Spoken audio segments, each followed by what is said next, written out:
O ego do observador é como um castelo, uma estrutura alta e impenetrável, com minúsculas janelas no topo.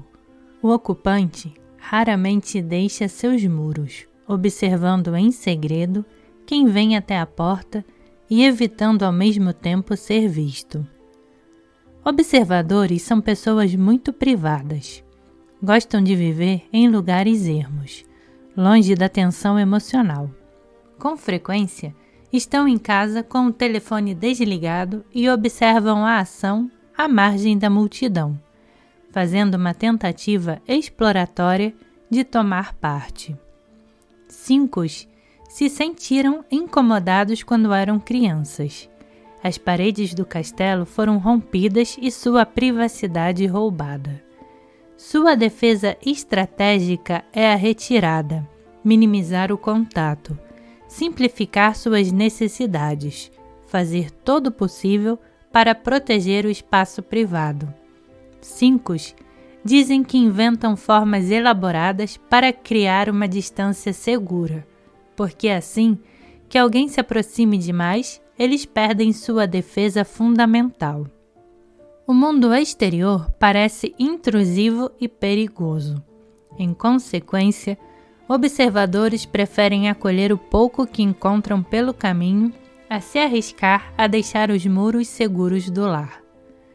Podem ser ermitões, levando uma vida reclusa e em geral mental, dentro dos limites de uma pequena casa, se aventurando a sair apenas até a biblioteca e até o mercado.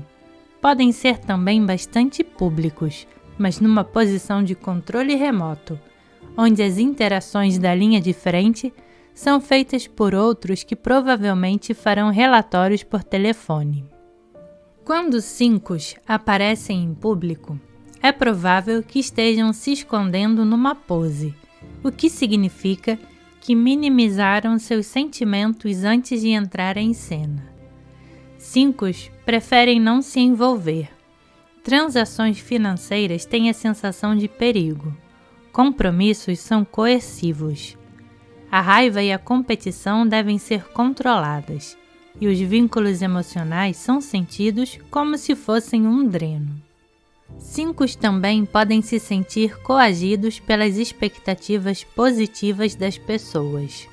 A distância segura significa não se envolver, e a menos que se trate a intimidade e a afeição com garantias de contínua independência, 5 encontrarão meios de se esconder ou de isolar o contato íntimo num setor regularizado de sua vida global. 5 são particularmente sensíveis a interações que os tornem visíveis aos outros. A autopromoção, a competição e as demonstrações de amor ou de ódio, tudo isso faz 5 se sentirem como se estivessem dando vantagens a outras pessoas. 5 se mantêm afastados de interações em que possam ser julgados. Um hábito de autoproteção que muitas vezes é mascarado por sentimentos de superioridade em relação àqueles que suspiram pelo reconhecimento e pelo sucesso. Acreditam que os desejos e a emocionalidade intensa denotam falta de controle e que quando os sentimentos são dolorosos, deveriam ser tirados da mente.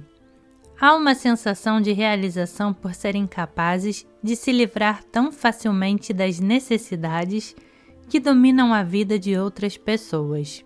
É bem verdade que 5 são pessoas independentes, podem viver felizes na solidão, têm necessidades muito modestas, sentem grande prazer com a fantasia de sua própria vida e não se desviam de seus objetivos para gastar tempo e energia com interesses triviais.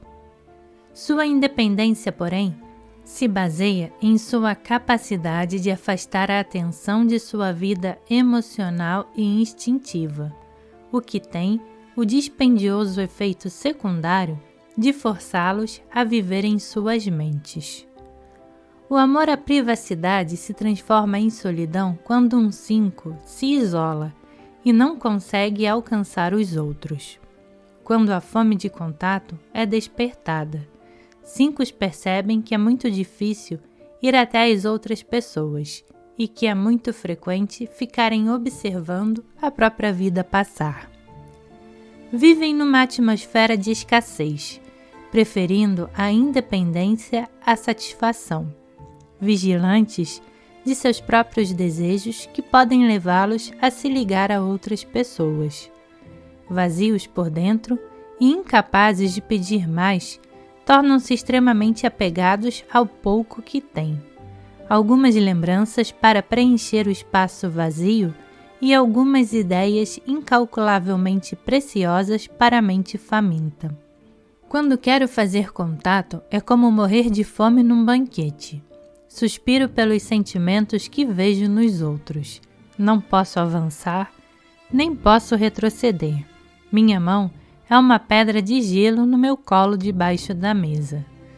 Desconectados da emoção e ansiando por uma conexão, 5 investirão tempo e esforço infindáveis para reencontrar um vínculo mental que os traga de volta à sua própria humanidade. Tendo centrado sua existência na mente, 5 buscam uma conexão por meio do conhecimento especializado. Observadores são fortemente atraídos por modelos e sistemas que expliquem os princípios universais das interações e, particularmente, do comportamento humano.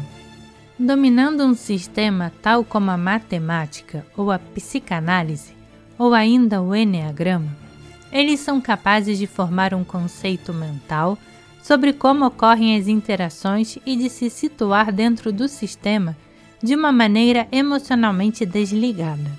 Raras vezes, seu interesse é atraído pela riqueza ou pelas coisas materiais.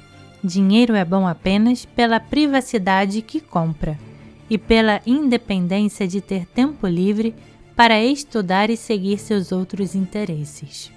5 não gastarão sua limitada energia na aquisição de grandes quantidades de coisas mundanas. Se herdarem dinheiro, é provável que o acumulem pela independência que garante, mas continuarão a viver num luxo modesto. Se nascerem sem dinheiro, não trabalharão para outras pessoas a fim de acumulá-lo. No entanto, destinarão tempo e esforço intermináveis para o estudo e para outras atividades mentais. 5 dizem que têm mais acesso aos seus sentimentos quando não há ninguém por perto para ver. Dizem que é difícil liberar o eu verdadeiro com outras pessoas por perto, que a solidão é a plataforma para as fantasias de sua vida privada. Dizem que se desligam de seus sentimentos durante a maior parte do tempo, que precisam ficar sozinhos para separar as coisas e descobrir o que realmente estou sentindo. Dizem que se sentem mais ligados às pessoas quando estão sozinhos, recordando o que foi dito, do que durante uma conversa ao vivo. Seu prazer pela vida surge mais facilmente quando estão a sós e livres para saborear retroativamente o que se deixou de sentir no decorrer do dia. Um rápido encontro pode significar muito para um 5, que desfrutará a interação mais tarde. Na privacidade do lar, 5 têm queda por compartilhar interesses especiais ou certo vínculo especial de entendimento com cada um de seus diferentes amigos. Os amigos talvez nunca sejam apresentados entre si, nem informados das outras coisas que estão ocorrendo na vida do observador, mas sua presença será muito apreciada dentro dos limites do vínculo especial de confiança. 5 são capazes de se sentir intimamente ligados de uma maneira não verbal, precisando apenas de um contato mínimo para manter vivo um relacionamento. Pequenos rituais de amizade serão reverenciados E se os amigos forem inteligentes, farão de um 5 seu conselheiro observador, em vez de esperarem que ele ou ela demonstre emoção, ou que seja o iniciador de um relacionamento. As preocupações habituais de um 5 incluem privacidade, manter o não envolvimento, retirar-se e apertar o cinto como primeira linha de defesa. O ponto do medo, tem medo de sentir. Supervalorização do autocontrole, desviar a atenção dos sentimentos. O drama é para os seres inferiores. Emoções retardadas, sentimentos retidos enquanto há outras pessoas presentes. As emoções aparecem mais tarde, quando sozinho e em segurança. Compartimentalização. Os compromissos na vida são mantidos separados um dos outros, um compartimento por compromisso, um tempo limitado para cada compartimento. Desejo de previsibilidade, querer saber de antemão o que vai acontecer. Interesses por conhecimentos específicos e por sistemas analíticos que possam explicar como as pessoas funcionam.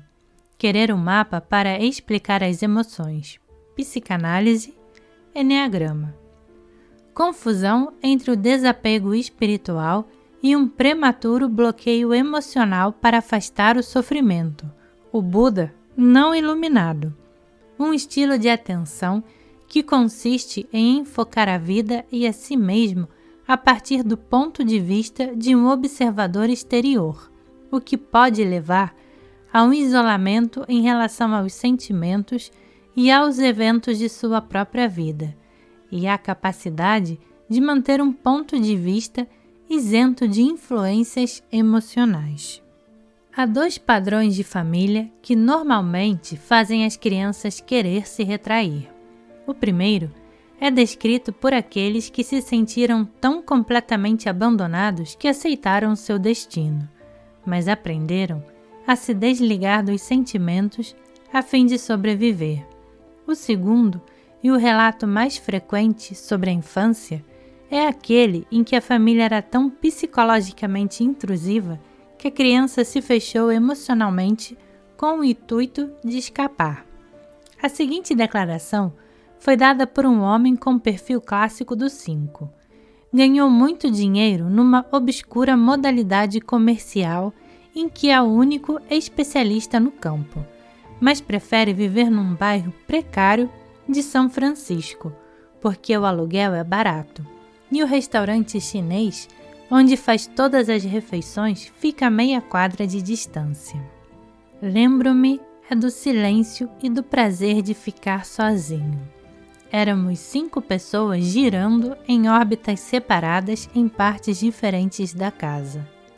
Não havia muito diálogo e absolutamente nenhum toque.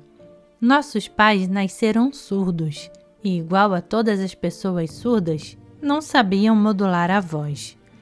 Então, ficar em público com eles era suportar aquela gritaria estranha que atraía muitos olhares e dava em você vontade de se esconder dentro de uma ervilha no seu prato. O que eu mais sentia era o desejo de não ser visto, e assim me tornei perito em me camuflar atrás do pé de palmeira no vaso, ou a me distrair, me deixando absorver pelos quadros nas paredes, sempre que eu saía com eles, tentando o possível para desaparecer de cena. O segundo modelo de infância foi exemplificado por um operador de computador que gosta de trabalhar à noite quando não há ninguém no escritório, exceto, ocasionalmente, o pessoal da limpeza. E há mais de 100 de máquinas silenciosas. Cresci convivendo com 7 pessoas numa casa de sala e 2 quartos. Não havia jeito de ficar sozinho, a menos que a gente saísse ou fosse para o banheiro. Aí, eu inventei meu cantinho privado no alto de uma árvore. Subia para me desligar, para ler e espiar as outras pessoas. Sempre que meus irmãos descobriam meu esconderijo, eu tinha de mudar de árvore. Eu tinha uma necessidade desesperada de ficar sozinho, porque era a única ocasião em que eu podia estar a sós comigo mesmo e não precisava tentar escapar das pessoas que me obrigavam a fazer o que era bom para elas. Então, comecei a crescer, e o meu terror eram festas ou qualquer outra coisa que significasse encontrar pessoas e ter de me vestir todo.